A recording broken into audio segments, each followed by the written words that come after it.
there's a Bible that is called the Queen James Bible.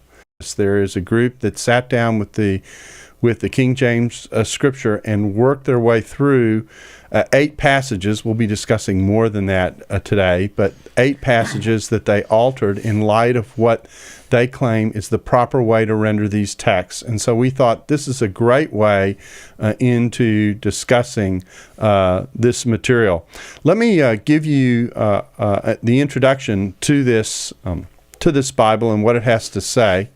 And you should be seeing a picture of it on your screen.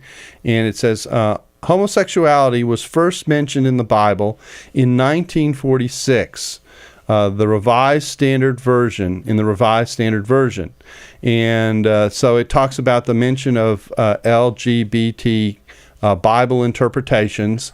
And it says the Queen James Bible seeks to resolve interpretive ambiguity in the Bible as it pertains to homosexuality. So the Queen James Bible has been out for over a decade.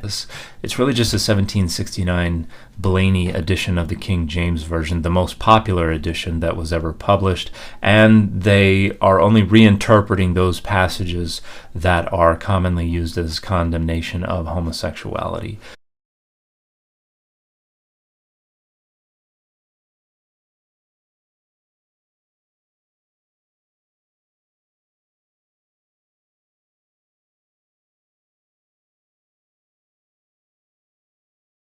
And some of these reinterpretations I would agree with, and some of them I would not. So in Genesis 19, they take the part where it says that we may know them, where the men of Sodom are demanding the 2 men be let out so that they might know them.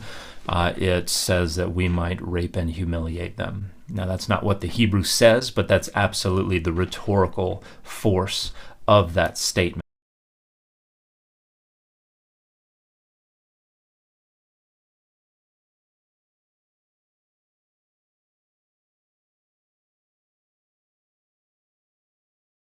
Now, that's not what the Hebrew says.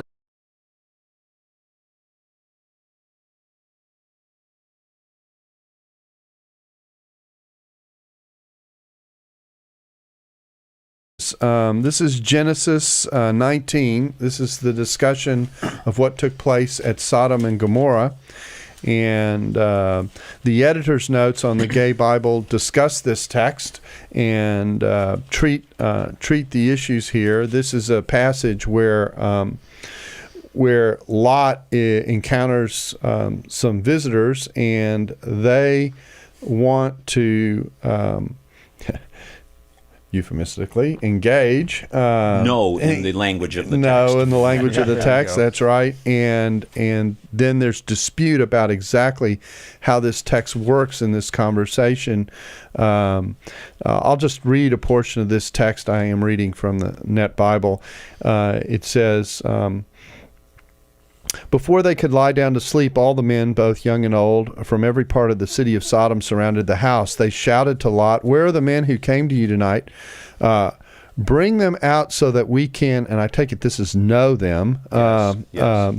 I've changed the Net actually has, so we can have sex with them, but it is a euphemism in this case.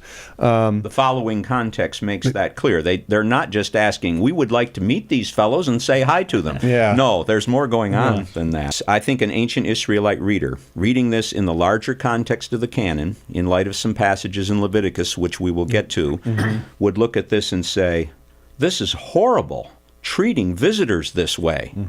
It's especially horrible treating visitors this way when you want to do this to them, because they would be assuming that this same-sex relationship is wrong from Leviticus, and it's especially wrong when you try to treat visitors this way. So I think that's a false dichotomy, hospitality versus sex. Then the other issue that comes up is, what is their motive for having sex with these individuals? Are they just motivated by homosexual lust, or sexual lust, we could say? Or are they trying to humiliate the visitors? And I think, again, it may be a little bit of both. Lot's response, where he offers them the women, would suggest that there is a sexual lust aspect to this. but there may very well be an attempt to humiliate these people, a power rape, as it were. Leviticus 18:22 and Leviticus 20:13. And I don't know if we have the editor's notes up on the screen, but if we could get to those so that people can see what the web page is saying about the passage, that will help us as we talk about these passages. The first editor's note that you see there deals with the Genesis 19 passage. As we scroll down the page, you'll see the discussion start to come up as they talk about what they changed. They only changed 8 passages in the entire Bible. Everything else is what you're familiar with. So it kind of shows the scope of what we're dealing with. And if we work our way down, you'll see that they begin to discuss the individual passages. So Genesis 19:5, it begins with the citation of the King James, and then they go through their explanation of how they handle that passage and what the QJV, a new abbreviation, renders for it. And now we come to Leviticus 20:13. This is a very important text, and so I am going to read this editor's note. It says, Leviticus is outdated as a moral code. You can tell the passage makes them nervous. But we still picked it as our most important book to address in our edits. So most anti-LGBT religious activists cite Leviticus 18:22 and 20:13 as proof positive that homosexuality is a sin, and even worse, is punishable by death. So that introduces us to the fact that this is a passage that many people do read in a direct way. So let's address that question first, and then we'll come back to the notes and see how they handle it. What is this passage doing in Leviticus 18? Well, these passages in Leviticus 18:22 and in Leviticus 20:13. Well, Leviticus 18 is a warning to Israel. The note suggests that this was a guide just for priests. If I'm reading the note in the Bible correctly, that this version that we have up here. But if you go back to the beginning of the chapter, speak to the Israelites and tell them. Mm-hmm. And so this is material that is for all Israel, not just priests. So it's not a cultically limited text. That exactly. Okay. And if you go to the end of the chapter, verse 24, don't defile yourselves with any of these things, for the nations which I am about to drive out before you have been defiled with all these things. The land has become unclean. The kind of activities described in this chapter were practiced by the Canaanites, and as far as the Lord is concerned, those practices have defiled the very land. It's become unclean, and I have brought the punishment for its iniquity upon it, so that the land has vomited out its inhabitants. And he makes the point that if you repeat these offenses, the same thing will happen to you. So you can see this is broadly for Israel. And I, quite frankly, when I'm talking about the whole issue of Canaanite genocide, just as a little bit of a sidebar, this is a really important passage because it gives us insight into why the Lord felt that this culture needed to be exterminated. Yes. And that's a topic for another day, I know, That's but right. it's a very important podcast. passage. It's very important passage. Yeah. It's as if the Lord is saying their time is up. The Lord had given them ample time, and they'd failed. So this is a warning to Israel. And the bulk of the chapter involves crossing sexual boundaries.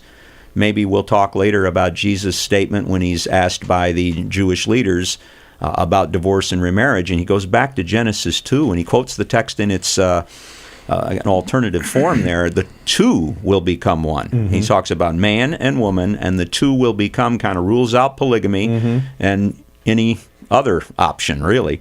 And this is a chapter that describes the crossing of sexual boundaries. So when we look at this in context, and let me just read 18:22 so that people can get the text in mind that we're talking about. It says, "You must not have sexual intercourse with a male as one has sexual intercourse with a woman. It is a detestable act." There are a couple of observations to make here right off the bat, and that is, first of all, the code is presented from a male point of view. This is very common in the culture. In fact, finding texts anywhere are often in the ancient world that deal with women in this light is pretty rare because of how common this is to always approach it from the male perspective. So that's the first thing to notice. And the second thing to notice is that there are all kinds of other sexual acts that surround this text, even though the verse before, and this is the point that the Queen James Bible is going to make, is going to be, "You must not give any of your children as an offering to Molech so that you do not profane the name of your God." The verse before is about child sacrifice that happened in pagan temple context. But most of the rest of the chapter is about various forms of sexual intercourse. Verse 19, "You must not approach a woman in her menstrual impurity to have sexual intercourse with her." Verse 20, "You must not have sexual intercourse with the wife of your fellow citizen to become unclean with her." Verse 23, the verse right after the verse that we're discussing, "You must not have sexual intercourse with any animal to become defiled with it, and a woman must not stand before an animal to have sexual intercourse with it. It is a perversion." So we are in a code that is dealing with sexual practices. Is that correct? Verses 6 through 18 as well, we could talk about. So, yes, but the Queen James note attempts to limit verse 22 to cultic, some kind of cultic practice involving male prostitutes, which the language of the text doesn't specifically indicate that, because they try to relate it to the Molech worship, which involved child sacrifice. In verse 21. So they're trying to explain verse 22 in light of 21, limit it to cult prostitution, which had a homosexual dimension. And in fact, in 1 Kings 14:24, there's a reference to this. There were also male cultic prostitutes in the land. They committed the same horrible sins as the nations that the Lord had driven out from before the Israelites, and it's related to idolatry. And so that kind of thing was going on in Israel, but I don't believe that in this context you can make that connection. You'd have to show me that this Molech worship that's in view here, which is typically associated with child sacrifice, has some kind of male cult prostitute dimension to it. But furthermore, as you said, the broader context of the passage is just talking about sexual boundaries, and the focus is on the Canaanites' practices in general. And so I think Molech worship would have just horrified Israelites. Oh, offering your children.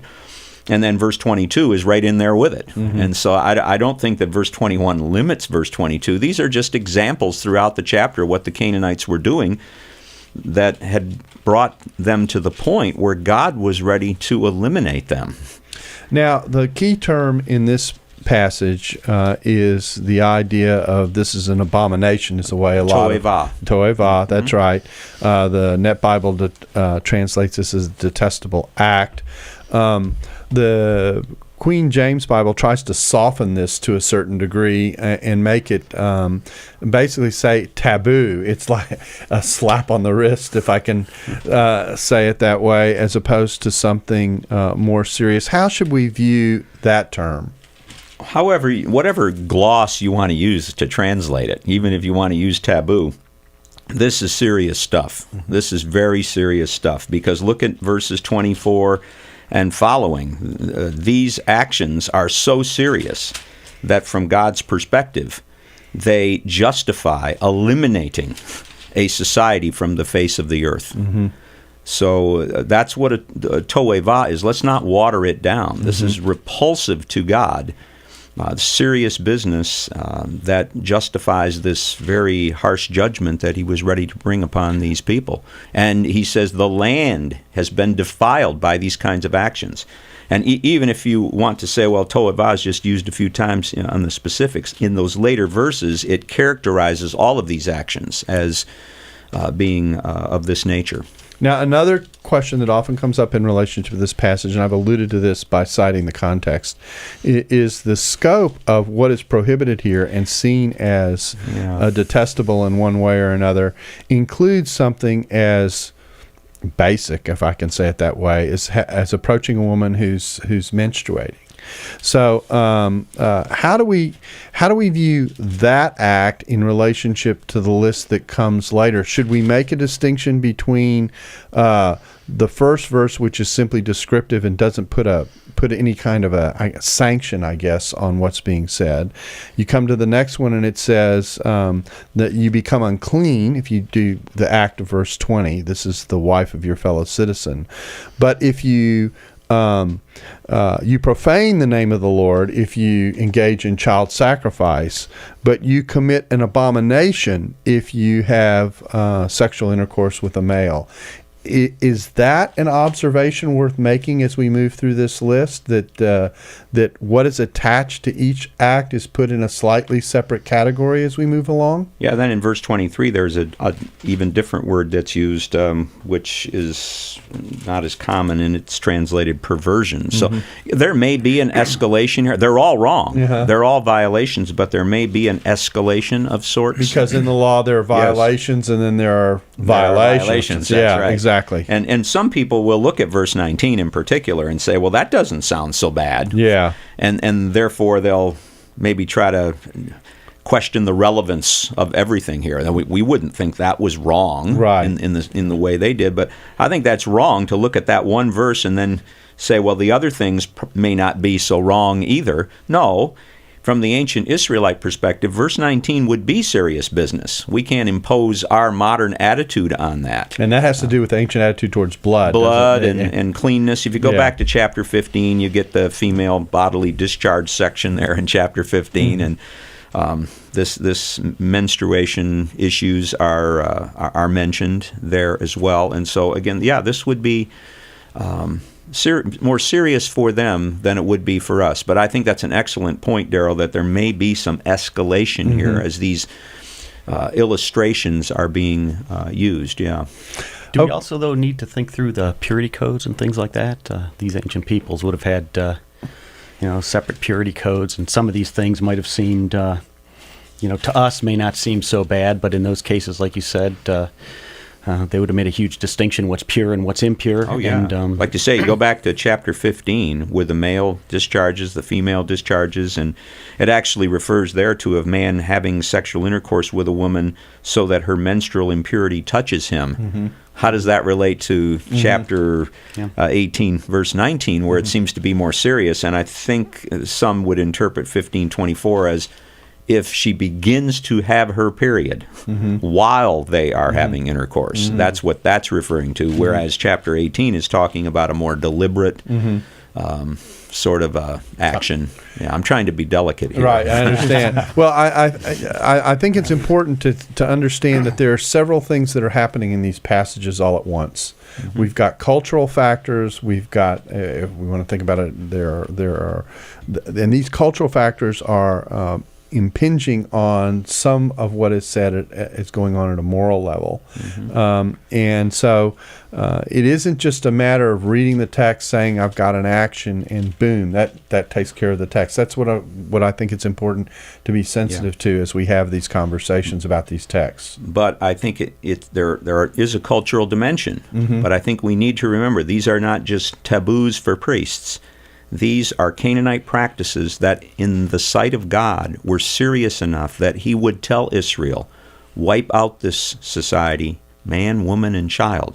Topic for another day. Right. But it shows that God is not pleased with this kind of activity, and the land has vomited them out. Right. So and really that's the point. The point is that Israel's supposed to be a different kind of people. Yeah. They're supposed to live in a different kind of way. Their practices are supposed to be distinctive.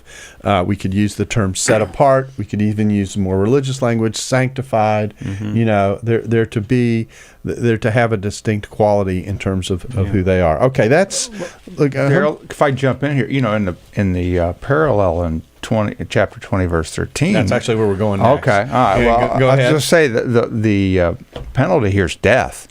So this is not to be taken lightly. And in chapter 20, it's in a list of, again, crossing sexual boundaries, and there's no connection with the Molech in chapter 20, verse 13. It's clearly of a sexual nature. There's no question of a Molech involvement, as far as I can see, in chapter 20. So I think you have to interpret 1822 in light of 2013. And very good point. This is serious enough that it's a capital offense in the sight of God. This is a taboo. It's a pretty serious capital T. Yeah, right. Capital T taboo. And we are not. The Molech is earlier in the chapter, right, for sure. But again, we are not just talking about priestly rules, because you are to say to the Israelites, any man from the Israelites or from foreigners who reside in Israel, who gives his children to Molech, and then it goes on. And so it seems like the chapter has a broader context than just priestly rules. Okay, let me read Leviticus 20 and again put in context in it, because it brings in some of the themes that we've already talked about. I'm going to start in verse 7.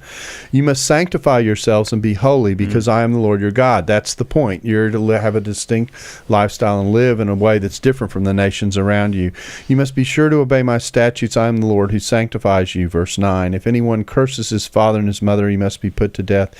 He has cursed his father and mother, his blood guilt is on himself. If a man commits adultery with his neighbor's wife, both the adulterer and adulteress must be put to death. If a man has sexual intercourse with his father's wife, he has exposed his father's nakedness. Both of them must be put to death. Their blood guilt is on themselves.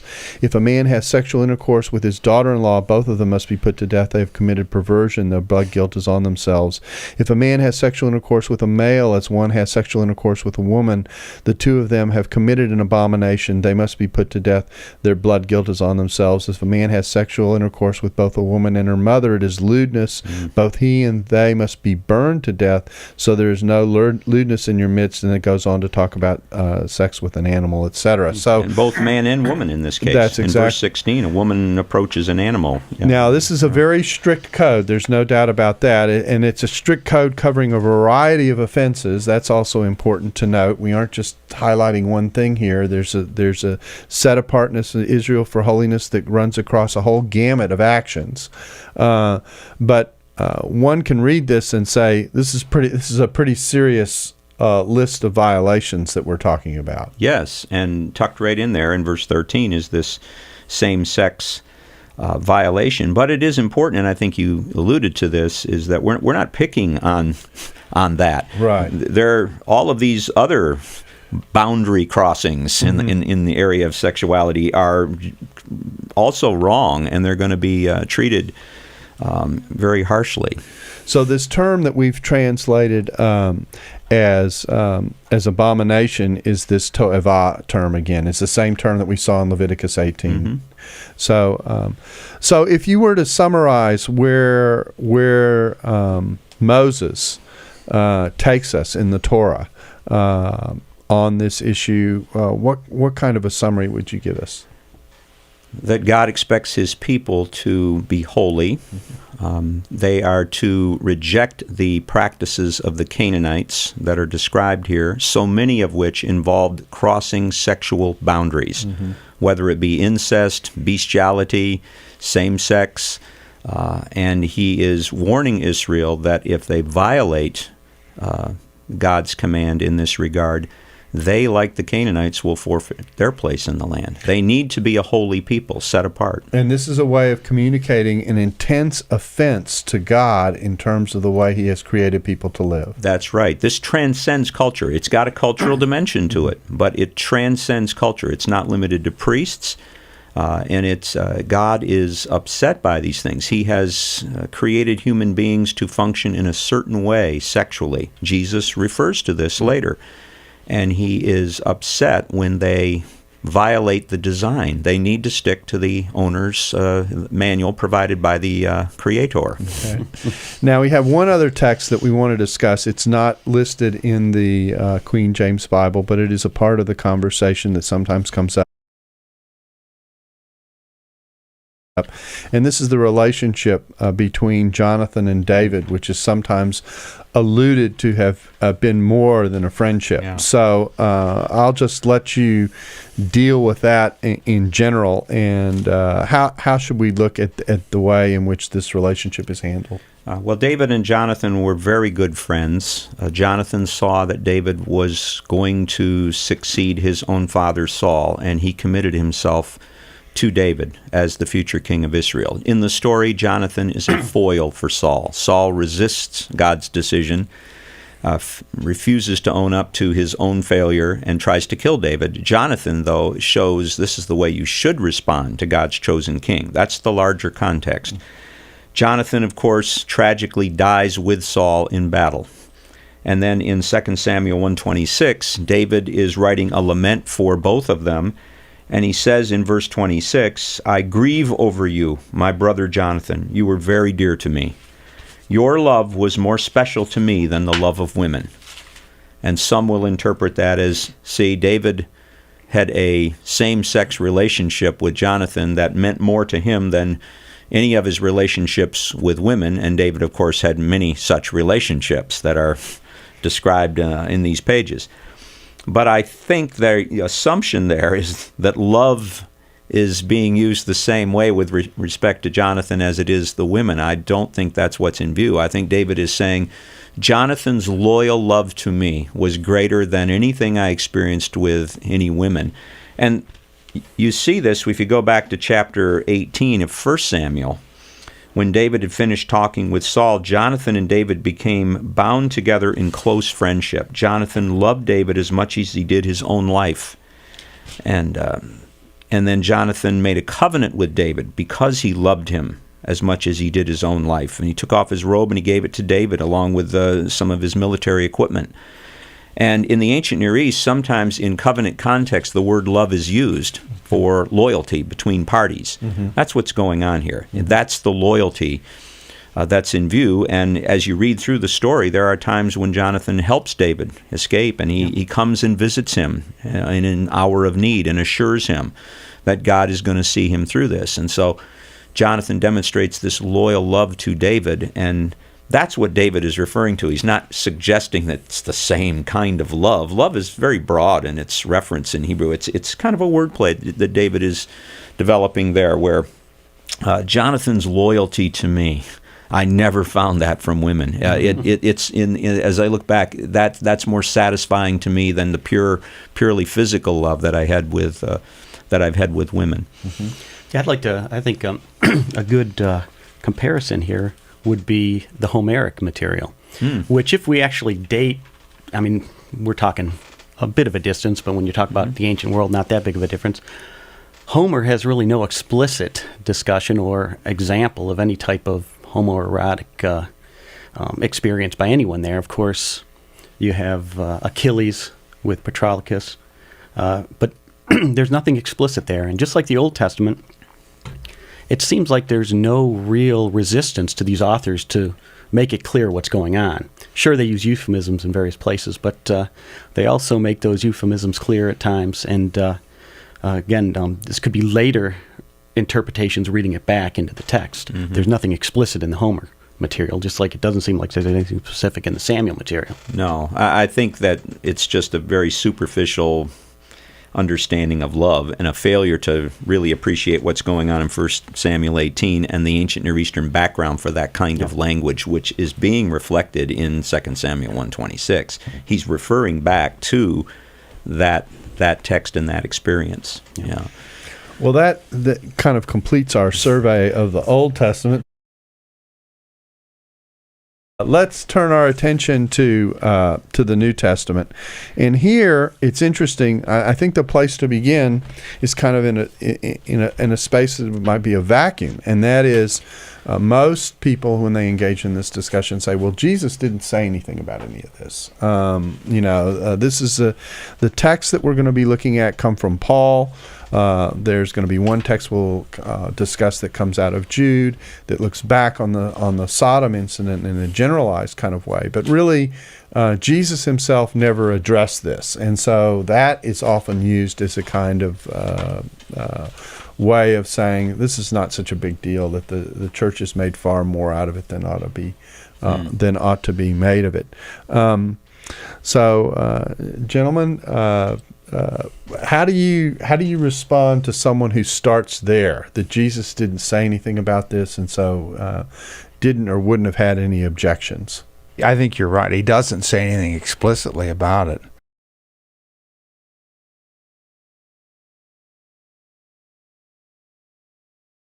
That he doesn't say anything positive or negative explicitly is hardly surprising. Yeah. But what he does say about marriage and divorce is fairly exclusive. It's one man, one woman, intended for life. There doesn't seem to be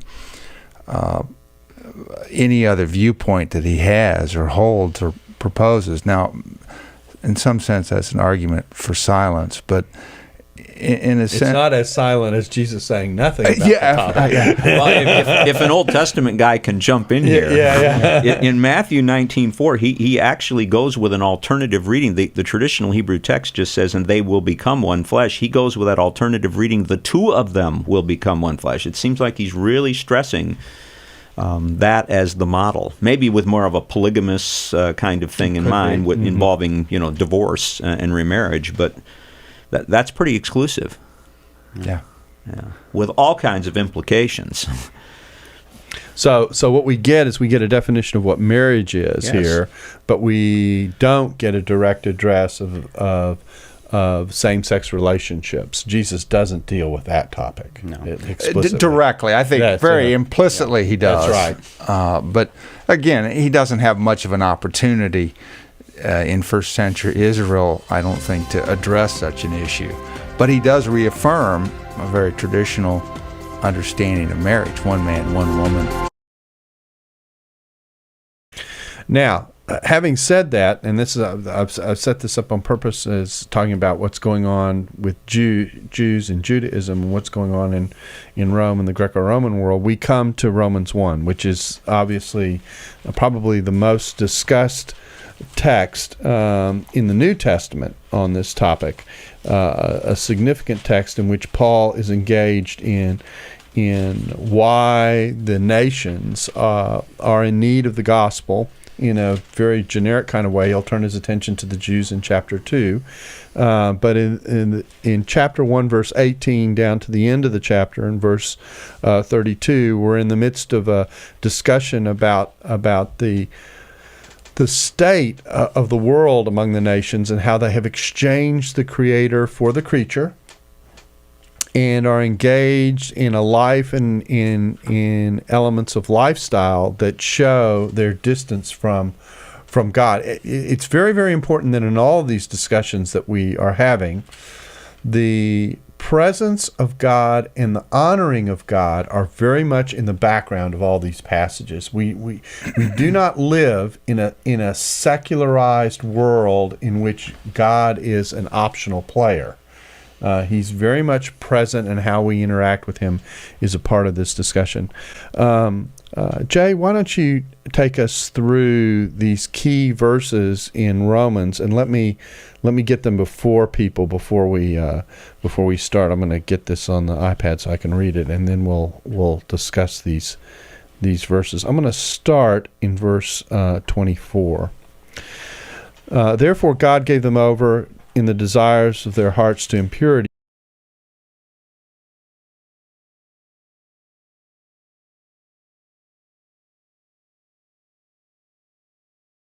to dishonor their bodies among themselves. They exchanged the truth of God for a lie and worshipped and served the creation rather than the Creator, who is blessed forever. Amen.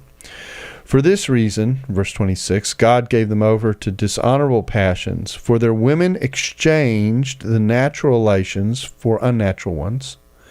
And likewise the men also abandoned natural relations with women and were inflamed in their passions for one another. Men committed shameless acts with men and received in themselves the due penalty for their error. And just as they did not see fit to acknowledge God, God gave them over to a depraved mind to do what should not be done. They were filled with every kind of unrighteousness, wickedness, covetousness, malice. They are rife with envy, murder, strife, deceit, hostility. They are gossips, slanderers, haters of God, insolent, arrogant, boastful, contrivers of all sorts of evil, disobedient to parents, senseless, covenant breakers, heartless, and ruthless. And we've gone on to read, because the point here is the entirety of the condition of sin in the nations. And then verse 32, although they fully know God's righteous decree that those who practice such things deserve to die, they not only do them, but also approve of those who practice them. So this becomes an illustration of one sin among many sins that leave the nations culpable before God. Exactly. And so when we come to verse 32 and we say those who practice such things deserve to die, it wouldn't be fair to say we're only talking about what's discussed in verse 27. We would be saying, no, Paul's condemnation extends to the entirety of the list, because in part he's building the case on why everyone needs to have their relationship with God restored, as opposed to only certain people who engage in certain particular practices. Would that be fair? I think it would be fair. He does. It's a little expansive there when he talks about same-sex relations, but I'm not sure one could probably make a big distinction in terms of one's ultimate culpability before God. In terms of the other sins, malice and gossip and slanders and haters, those are all make one culpable. But so I'm not sure you can list these sins as one more grievous than the other. They're all damning, if you will. The penalty, I think, would extend, that is, of deserving death, would include the whole list, all the way from verses 24. And we're talking about a backdrop in which the deserving of death talks about being spiritually separated from God and having the need now to come into a restored life, which, of course, the rest of the book is about, in talking about how what Jesus has done and the sacrifice he's done covers all these sins, can remove the guilt and the culpability before God, and can bring us into a state where we're reconciled with God. Would that be exactly fair? Right? Exactly right. Now let's go back up to the passage in question and say, are there any limitations on what's going on here, or well, let me ask one previous question. Is there any doubt about what's being described here? I don't think so. I think there is some sort of a same-sex relation. Occasionally there's some talk that what Paul has in mind is some sort of a degrading or exploitive relationship, particularly with men with boys, and that's what he's opposed to. But then when he talks about women with women, he seems to be, it's a broader category. It's not just an exploitive relationship with an adult male and an underage boy. It would certainly include that, but I don't think you can restrict it to that. As soon as he starts talking, he brings women in, you can see that his purview is a little wider than just exploitive relationship. I look at this passage in verse 26 where it says, for the women exchanged natural sexual relations for unnatural ones. That kind of removes any doubt about what it is that we're talking about. Is that fair to say in terms of in terms of we're dealing with same-sex scenarios? True. So the point here is, and we have spent a lot of time on this on purpose, not to park here, but to really get the cultural elements of what's going on. This is culturally very much a cross-cultural engagement to a certain degree. Yeah. You've got something going on in Rome and in Hellenism on the one hand that is culturally constructed one way. You've got something going on in the Jewish world and theologically that's constructed in a different way, and you are seeing them run into each other in this passage. Would that be fair to say? Yeah, in fact, I think that's why this is so important. This passage is so important for me. This is the one passage, I think, that really makes the point. The two passages I want to pair are 1 Corinthians 6:9 and then 1 Timothy 1:10. What these two passages share is they both discuss issues in relationship to the presentation of vice lists of one kind or another. So I think we can pair them together and move in this kind of a way. I would say after the Romans passage, the second most cited text that we get in this discussion out of the New Testament is this 1 Corinthians 6:9 text. Again, I will read it out of the Net Bible, and I will just read with verse 9.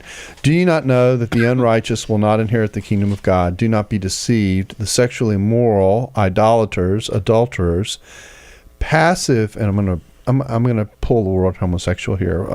It says homosexual partners, but passive partners and practicing partners, I'll read it that way,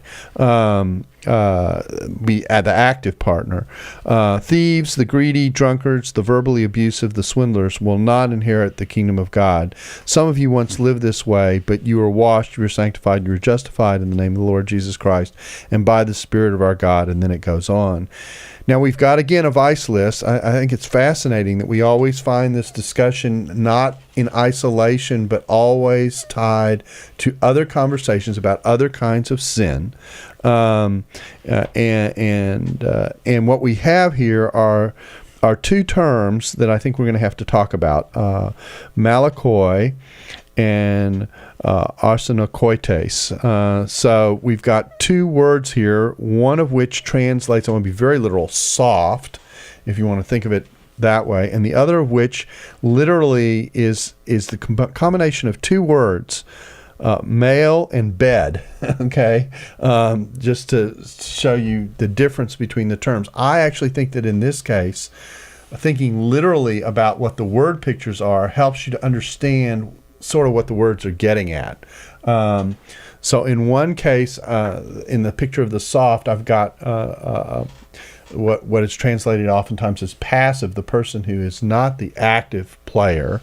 And in the other case, we've got the active or the dominant figure that's being described. So with that as the background, what does this passage have to tell us? And you teach 1 Corinthians, Jay, so you get this one since we picked on Joe last time. And tell us what's going on here. Well, the first thing I'd want to mention is what you'd said. You know, you have another list. Mm-hmm. And interesting, I think for the third time in the list, you get a very severe punishment or threat. You will not inherit the kingdom of heaven. Or is it the kingdom of God? Yeah. But at any rate, the point still stands. I mean, violators, this is very serious. And probably the second thing I would say is this is in a list. Oftentimes the discussion goes about inclination or psychological makeup. These terms are in a passage where there's a lot of behavioral, active sort of phenomena.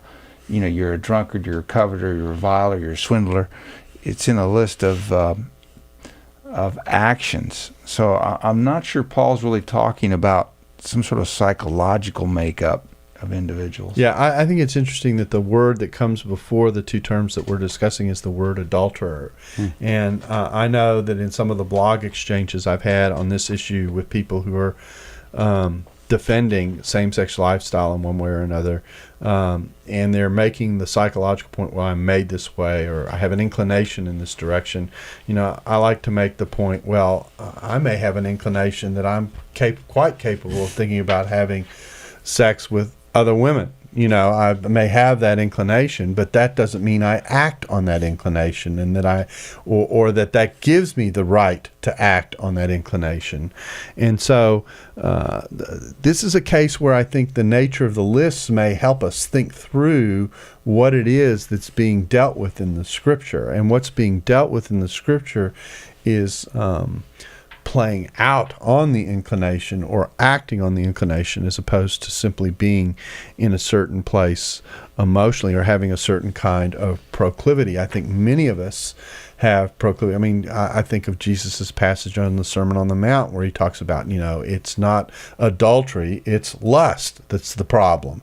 Well, that nails most of us. And so, and what he's showing is the standard that says the heart that is really aligned with God does so in a way that that doesn't just simply say, well, I have this inclination, so I have the right or the entitlement to go there, but it thinks through how I deal with inclinations that I may have. I think that it's important, again, to put this in the context of the larger point. This is part of a larger vice list in which many things are being mentioned, and all of them are acts that are being sanctioned and critiqued and rebuked by Paul in this context, and given hope for too. In verse 11, and such were some of you, but you were washed, you were sanctified, you were justified. Yeah, the whole point is that, again, as we saw in Romans, if we were to have read on in Romans, this can all be overcome and transformed and impacted by what it is that Jesus is able to do for us. So 1 Timothy 1 and verse 10, and again, we've got our terms here. Let me get this in context. It says, verse 8, but we know that the law is good if someone uses it legitimately, realizing the law is not intended for a righteous person, but for lawless and rebellious people, for ungodly and sinners, for the unholy and the profane, for those who kill their fathers or mothers, for murderers. This has been rendered sexually immoral people, the term here, and the term here that we've got is a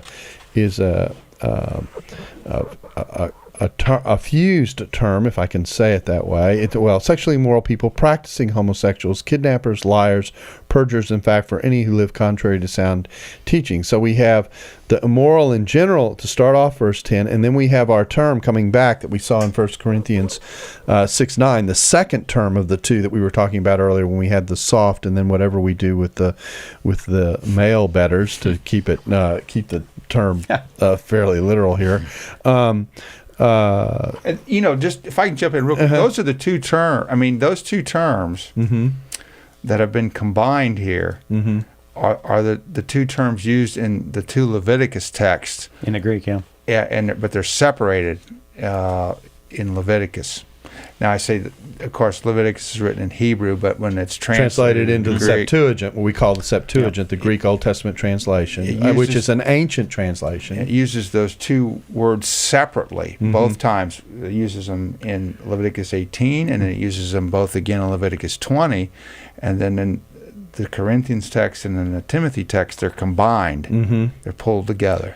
So your point, I take it is that it could well be that the term that we're getting here for the actions being described is alluding back to Leviticus 18 and Leviticus 20? I think almost certainly. Okay.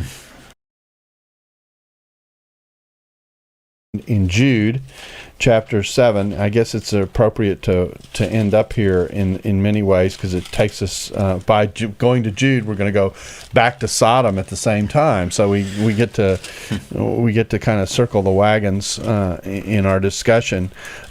Jude 7 is in a context in which a list of sins that God has judged are being presented. Verse 5 of Jude.